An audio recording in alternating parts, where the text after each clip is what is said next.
ये कहानी उस वक्त की है जब लोग बहुत शौक से शिकार करके अपने शिकार की जो खाल है उनको दीवारों पर लटकाया करते थे और बहुत फ़ख्र फील किया करते थे। ये कहानी है उस टाइगर किंग की जिसने अपनी एक मिसाल कायम की, अपने रिश्ते की एक मिसाल कायम की। एक शिकारी था जिसका नाम लियू शिन था। लियू शिन अपने छोटे से परिवार के साथ बहुत खुश होता है और अच्छी खुशी ज़िंदगी गुजार रहा होता है, जिसमें उसकी एक बीवी होती है और उसका छोटा बेटा होता है जिसका नाम सेवन होता है। लियू शिन शिकार करके अपने घर को चलाता है, कभी शिकार के गोश्त से और कभी शिकार में जो खाल बेच के या उनसे जो हुकूमत की तरफ से पैसे मिलते थे तो उनसे जो है वो अपना घर चलाता है। एक दिन लियू शिन ऐसे ही जंगल में शिकार करने के लिए अकेला गया हुआ था, तो वहाँ पर इधर उधर वो पहले फायरिंग करता है ताकि शेर के अंदर जो है वो टाइगर के अंदर थोड़ा घबराव पैदा हो, और जैसे ही टाइगर घबरा के बिल्कुल सामने आए तो वो उस पर हमला कर दे, और ऐसे ही होता है टाइगर उसके सामने आता है तो वो टाइगर को मार देता है। यहाँ से कहानी का आगाज़ होता है। एक जनरल अपने मेजर को अपने कमरे में बुलाता है और कहता है कि ये वो शेर नहीं है, ये वो शेर की खालें नहीं है, मुझे कोई अच्छा शेर दो जिसकी खाल जो है वो मैं दीवार पे लटकाऊं। मुझे कोई अच्छा शेर ला के दो और मुझे टाइगर किंग चाहिए। टाइगर किंग वो टाइगर किंग है जिसकी एक आंख है, मुझे एक आंख वाला टाइगर किंग चाहिए। और इसको कहने के साथ साथ ऑर्डर देता है और इसको यहाँ से भेज देता है। मेजर एक शिकारियों की टीम बनाता है जिसमें एक मदई नाम का शिकारी होता है जो कि पहले भी बहुत से टाइगर मार चुका होता है। वो उनकी ड्यूटी लगाता है कि कोई बड़ा टाइगर और टाइगर किंग की उसको खाल ला के दी जाए और उसको इनाम मिलेगा कोरियन हुकूमत की तरफ से। फिर ऐसे ही मेजर अपने पोस्ट पर आता है और आकर कहता है कि मुझे इस माउंट का सबसे कीमती टाइगर चाहिए, टाइगर किंग चाहिए। वो इसमें लियू शिन को बुलाता है अपने ऑफिस में और लियू शिन को बुला के पहले पैसे की लालच देता है और फिर लियू शिन को जो है वो धमकाता है कि तुम एक कोरियन और मैं जापानीज़ हूँ, मैं तुमको मार दूंगा। और वो कहता है मैं कोरियन हूँ, मैं टाइगर किंग का शिकार नहीं करता और अब मैं बूढ़ा हो चुका हूँ। और जब उसको जवाब नहीं मिलता तो वो लियू शिन को जाने का कहता है। लियू शिन अपने बेटे के साथ जिसका नाम सेवन था, सेवन के साथ अपने घर की तरफ चल पड़ता है। यहाँ देखते हैं कि जो दूसरा होता है शिकारी जिसका नाम मदाई होता है, मदाई एक शेर को मारता है और शेर के साथ बच्चों को भी मारता है। और शेर के बच्चों को मारने के बाद वो उनकी खालों को लेकर और शेरों को लेकर उस जंगल के पास जा रहा होता है जंगल से इनाम लेने के लिए। लेकिन जंगल का राजा जो है टाइगर किंग ऊपर से इनको देख लेता है, वो मदाई को देख लेता है कि वो उसकी फैमिली को मार के लेकर जा रहे हैं। मदाई उनको मेजर के ऑफिस में जाके ले जाता है और उस लाशों के साथ जो है वो आर्मी के लोग तस्वीरें खिंचवाते हैं। फिर वो मदाई मेजर के दफ्तर में जाता है और जाके इनाम हासिल करता है। लेकिन मेजर उसको कहता है कि हमको ये शेर नहीं चाहिए, हमको चाहिए तो वो सिर्फ टाइगर किंग चाहिए जो कि कोरिया में अकेला बच गया। अब तुम टाइगर किंग को लेकर आओ। मदाई उनसे कहता है कि टाइगर किंग को पकड़ना इतना आसान नहीं है। यहाँ कहानी में देखा जाता है कि जनरल उस टाइगर किंग को पकड़ने के लिए इतना बेचैन था कि वो जनरल के ऑफिस में खुद चले जाता है और अपनी हदायत देता है कि टाइगर किंग के लिए एक टीम दोबारा करो। मदई की टीम दोबारा तैयार की जाती है और मदई के साथ काफ़ी शिकारी होते हैं और वो शिकारियों को जंगल में भेज दिया जाता है। मदई वहाँ जाकर शेर को पकड़ने के लिए, उसका शिकार करने के लिए उसके एक बच्चे को मारता है, मार कर ज़मीन पर रखता है और ख़ुद जाकर छुप जाते हैं ताकि टाइगर किंग जैसे सामने आएगा तो वो उनको पकड़ लेंगे। टाइगर किंग उनकी इन सारी हरकतों को देख रहा था। जैसी रात होती है तो वो टाइगर किंग का इंतज़ार कर रहे होते हैं। इतनी में वहाँ पे सर्दी बहुत ज़्यादा पड़ने लग जाती है। इतनी देर में आवाज़ आती है कि जैसे कोई चल के आ रहा है, तो वो सारे भाग कर जाते हैं। तो क्या देखते हैं कि टाइगर किंग जो है वो अपने बच्चे को उस शिकार के अंदर से लेकर जा चुका होता है। तो मदाई इस बात पे बहुत गुस्सा होता है। टाइगर किंग अपने बच्चे को ले जाके अपने घर के पास एक जगह पे रखता है ज़मीन पर और काफ़ी रोता है। इतने में हम देखते हैं कि मदई जो है वो एक नक्शे पे देख रहा होता है और वो कहता है टाइगर किंग का जो वो ये इलाका है और ये इलाका जो है वो सिर्फ मास्टर लियू शिन को ही पता है और मास्टर लियू शिन के पास अब हमें जाना पड़ेगा क्योंकि मास्टर लियू शिन ही है जो कि हमें उस टाइगर के घर के बारे में बता सकता है। वो मास्टर लियू शिन के घर के बैठ जाते हैं और मास्टर लियू शिन से मिलते हैं। यहाँ देखते हैं कि मास्टर लियू शिन के बेटे से वो बात करते हैं कि अगर टाइगर किंग को तुम्हारे पापा मार दे तो तुम्हारे पापा को इतना इनाम मिल सकता है कि तुम उससे बहुत सारे घर खरीद सकते हो। यहाँ हम देख सकते हैं कि मदई मास्टर को कह रहा होता है कि अगर आप हमारे साथ जाएंगे तो बहुत अच्छा होगा। आपको शेर का पता भी है, शेर किस जगह पर रहता है, शेर का इलाका भी आपको पता है, तो आप हमारे साथ चलें। लियू शिन जो उनके मास्टर होते हैं जिन्होंने उनको शिकार सिखाया होता है लेकिन वो उनको मना कर देते हैं। लेकिन मदाई कहता है कि मास्टर आपकी बीवी भी इसी वजह से मरी थी और आप जो इस हाल में ज़िंदगी बसर कर रहे हो, जो जड़ी बूटियाँ काट रहे हो, वो इसी वजह से काट रहे हो। मास्टर इससे बहुत दुखता है मदई की बातों से और वो यहाँ से चले जाते हैं।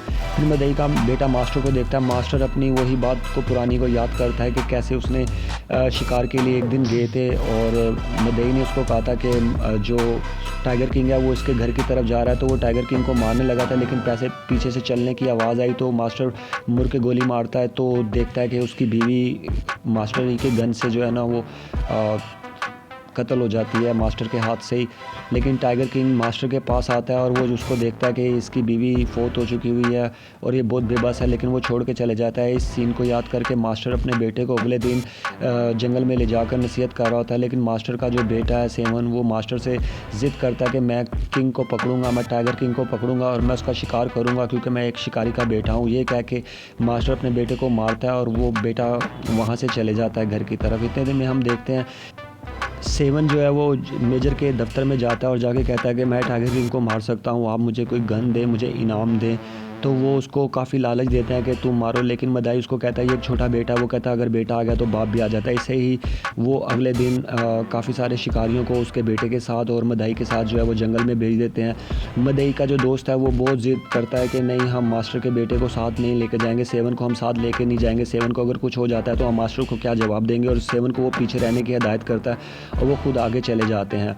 जनरल पीछे से इन सबको देख रहा होता है। मास्टर की कुछ बातें उसको याद आती हैं कि मेरे बेटे ने मुझसे कहा था कि हम उसको मार सकते हैं शेर को और टाइगर किंग को मार के लेके आ सकते हैं। इस तरह मास्टर जो है वो उनके पीछे चलना शुरू हो जाता है। मदई गीदड़ को मार के और टाइगर किंग का जो वो इंतज़ार करना शुरू कर देता है और दूसरी जानब जो है वो काफ़ी शिकारी और सेवन उन शिकारियों के साथ जो है वो शेर को शोर करके भगा रहे होते हैं और ये वहाँ पर इंतज़ार कर रहे होते हैं कि जैसे ही टाइगर किंग यहाँ से गुजरेगा तो मदई उसको मार देगा। लेकिन टाइगर किंग जो है वो शिकारियों की तरफ जाता है जो कि शोर कर रहे होते हैं और अचानक उनको देखता है और उन पर अटैक कर देता है। तो सेवन उन शिकारियों के साथ होता है। तो टाइगर किंग जैसे ही सामने आता है तो क्योंकि वो बहुत बड़ा टाइगर था और ऐसा टाइगर किसी ने नहीं देखा था, एक आंख वाला टाइगर, तो जैसे ही वो सामने आता है तो सब जो है वहीं पे कांपने लग जाते हैं और मास्टर का बेटा सेवन भी वहीं पर मौजूद होता है। तो लिहाजा टाइगर किंग सब पे हमला करना शुरू कर देता है और धीरे धीरे करके वो सबको कत्ल करना शुरू कर देता है, सबको मारना शुरू कर देता है। इतने में हम देखते हैं कि सेवन जो है वो डर के एक दरख्त के साथ बैठ जाता है, लेकिन टाइगर किंग उसको कुछ नहीं कहता। लेकिन टाइगर किंग जब उसके पास आता है तो उसके पास से गुजर जाता है, लेकिन सेवन के पीछे एक आदमी होता है, वो गन लेके खड़ा होता है, लेकिन टाइगर किंग ये समझता है कि सेवन उसे मारने लगा, लेकिन उसको टाइगर किंग उसको मार देता है। इतने में मदई देखता है कि सेवन जो है वो ज़मीन पे पड़ा हुआ है और मर रहा है, लेकिन टाइगर किंग अपने बच्चे को याद करके काफ़ी रो रहा होता है अपनी वाली जगह पर और दोबारा वापस आता है। यहाँ देखा जाता है कि मदई जो है वो मास्टर के बेटे को ढूंढने की कोशिश करते हैं, लेकिन मास्टर का बेटा उनको अपनी जगह पे नहीं मिलता। फिर वो मास्टर की बेटे की जो है वो राइफ़ल होती है उनको ज़मीन से मिल जाती है। इससे ये पता चलता है कि मास्टर का बेटा जो है वो अब इस दुनिया में मौजूद नहीं होता है।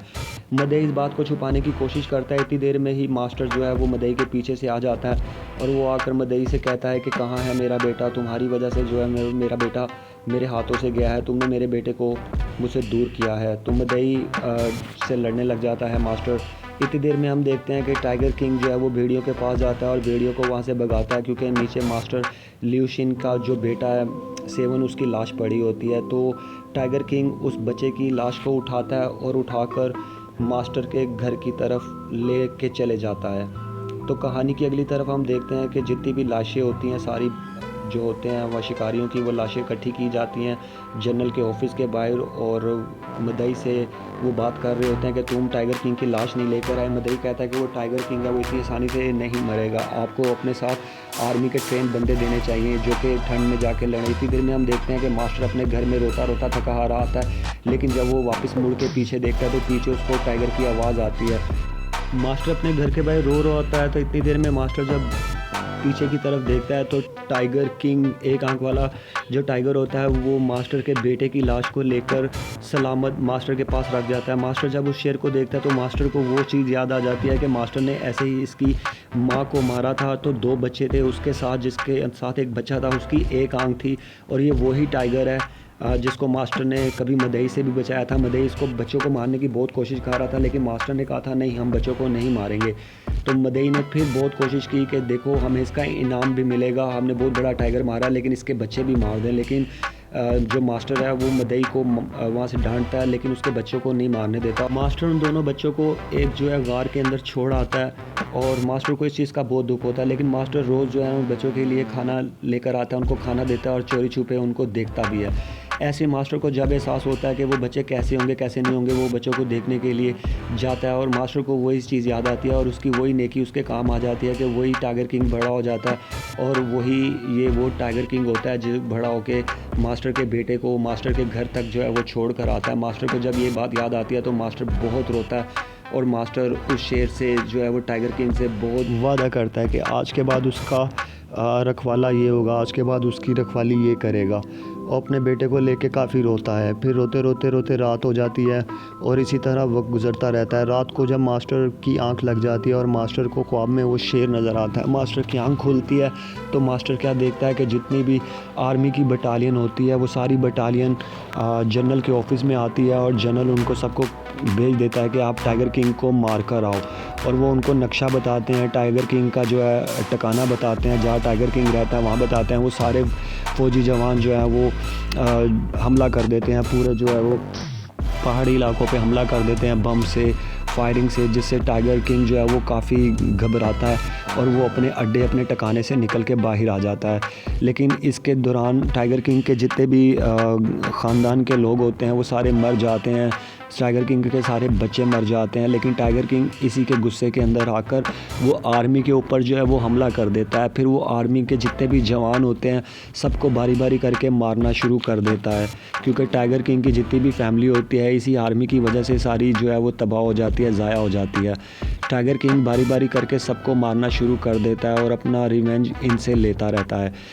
इसके साथ हम कहानी में देखते हैं कि टाइगर किंग छुप छुप के सब पे हमला करता है और सबको बारी बारी करके मारता रहता है। आर्मी के काफ़ी जवानों को वो मार देता है, लेकिन एक जगह पर आकर टाइगर किंग फंस जाता है कि आर्मी के सब ऑफिसर उन पे हैवी गनों से जो है वो हमला कर देते हैं, जिससे टाइगर किंग काफ़ी ज़ख्मी हो जाता है और टाइगर किंग को वहाँ से भागना पड़ जाता है। दूसरी तरफ वही मदाई शिकारी जो कि शिकार पे बैठा हुआ था वो टाइगर किंग पर 3-4 फायर ऐसे करता है जिससे टाइगर किंग जो है वो ज़ख्मी हो जाता है, लेकिन टाइगर किंग जो है वो पकड़ा फिर भी नहीं जाता। टाइगर किंग को वो रस्सी से काबू करते हैं और पकड़ कर सर पे गोली मारने ही लगते हैं। इतनी देर में क्या देखते हैं कि टाइगर किंग उनके हाथ से जो है वो छूट जाता है और वहाँ से जो भाग जाता है। भागते भागते टाइगर किंग जो है वो मदई को अच्छी तरह से इतना ज़ख्मी कर देता है कि मदई जो है वो अपनी आखिरी सांसें लेने शुरू कर देता है। अब मदई का दोस्त मदई के पास जाता है, उसको उठाता है और उसको कहता है मदई तुम ठीक हो। मदई शिकारी कहता है कि एक शिकारी की मौत तभी अच्छी लगती है जब वो शिकार के दौरान फोत हो जाए, और इसी तरह मदई जो है वो मर जाता है और उसके दोस्त जो है वो रोने लग जाते हैं। कहानी में दूसरी तरफ देखा जाता है कि इस हमले के अंदर इतने ज़्यादा फ़ौजी जवान मरते हैं कि उनकी लाशें उठाते उठाते जनरल जो है वो थक जाता है और जनरल ऑर्डर देता है कि अब जो है वो टाइगर किंग उसको हर हाल में चाहिए और वो टाइगर किंग के लिए लोगों पे प्रेशर देना शुरू कर देते हैं। अब यहाँ देखा जाता है कि मास्टर अपने बेटे सेवन की जो डेड बॉडी को जो है वो घर के अंदर रखता है और इतने में क्या देखता है कि बाहर जो है उससे मिलने के लिए टाइगर किंग आता है। टाइगर किंग मास्टर के पास आकर गुरगुराता है और उसको सिर्फ आंखों से देखता है, जिससे मास्टर को महसूस हो जाता है। मास्टर उसको कहता है कि मैं समझ गया तुम मुझे क्या कहना चाह रहे हो, तुम चलो तुम्हारे मैं पीछे आ रहा हूँ। फिर कहानी में देखा जा सकता है कि मास्टर अपने बेटे सेवन की लाश को उसके घर में रख कर पूरे घर को जला देता है आग से और अपनी बंदूक पकड़ता है और फिर अपने घर को जलता हुआ देखता है और वहाँ से निकल पड़ता है उस पहाड़ी की तरफ जहाँ पर टाइगर किंग का जो है वो घर होता है। वो पहाड़ी काफ़ी ऊंची होती है, माउंट एवरेस्ट की तरह वो एक बहुत ऊंची पहाड़ी होती है जहाँ टाइगर किंग जो है वो रहा करता है। लिहाजा मास्टर अपने सफ़र पर चल पड़ता है। यहाँ देखते हैं कि जनरल जो है वो बहुत बर्फ़बारी पड़ने की वजह से जो है वो अपनी आर्मी को हिदायत देता है कि आहिस्ता आहिस्ता चले, लेकिन टाइगर किंग को वो आज पकड़ कर ज़रूर लेकर आएँ। इसी तरह देखते हैं कि टाइगर किंग अपने गार में जाता है और अपने जितने भी मरे हुए बच्चे होते हैं उनको साइड पर रखता है और फिर वो सबसे ऊपर वाली पहाड़ी की तरफ चल पड़ता है। अब यहाँ देखा जाता है कि मास्टर जो है वो चलते चलते पहाड़ी की चोटी पे चले जाता है जहाँ पर ऑक्सीजन भी बहुत कम हो जाती है और वहाँ जाकर वो इंतज़ार करना शुरू कर देता है। यहाँ शिकारियों को पता चल जाता है कि जो मास्टर है, मास्टर का घर जल गया है, इसका मतलब है कुछ गड़बड़ है। तो वो शिकारी भी मास्टर किंग की पहाड़ी के पीछे पीछे चलना शुरू हो जाते हैं। इतने में देखते हैं कि जो मास्टर है वो पहाड़ी की छत पर बैठकर इंतज़ार कर रहा होता है और काफ़ी देर इंतज़ार करता रहता है अपनी गन को पकड़कर और महसूस करता रहता है। इतनी देर में उसको आवाज़ आती है कि टाइगर किंग जो है वो उसके सामने आ गया। यही इन दोनों में बात हुई थी, उनके घर के बाहर के एक दूसरे को ख़त्म करना है। यहाँ पर मास्टर कहता है टाइगर किंग को कि मैं यहाँ पर आ गया हूँ लेकिन तुमसे पहले आ गए, लेकिन कोई गलती हुई हो तो मुझे माफ़ कर देना।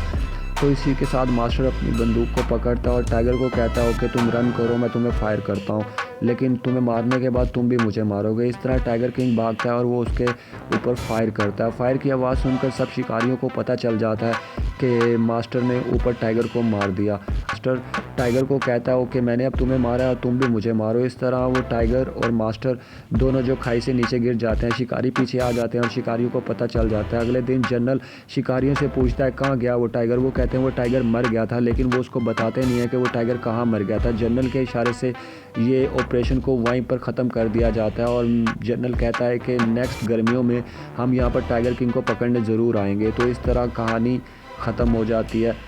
और दूसरी तरफ कहानी में ये दिखाया जाता है कि जन्नत में मास्टर अपनी बीवी के साथ जो है वो शादी करता है और अपने बेटे को जन्म देते हैं, सेवन को, और वो बहुत हंसी खुशी जो है ज़िंदगी गुजार रहे होते हैं। और दूसरी तरफ ये दिखाया जाता है कि शेर अपनी माँ के साथ जो है वो बहुत खुश होते हैं और वो हंसी खुशी ज़िंदगी गुजार रहे होते हैं। और इसी के साथ मास्टर और शेर की लाश को दिखाया जाता है जो कि वफा का एक नमूना बन के रह जाते हैं, और इसी के साथ कहानी ख़त्म होती है।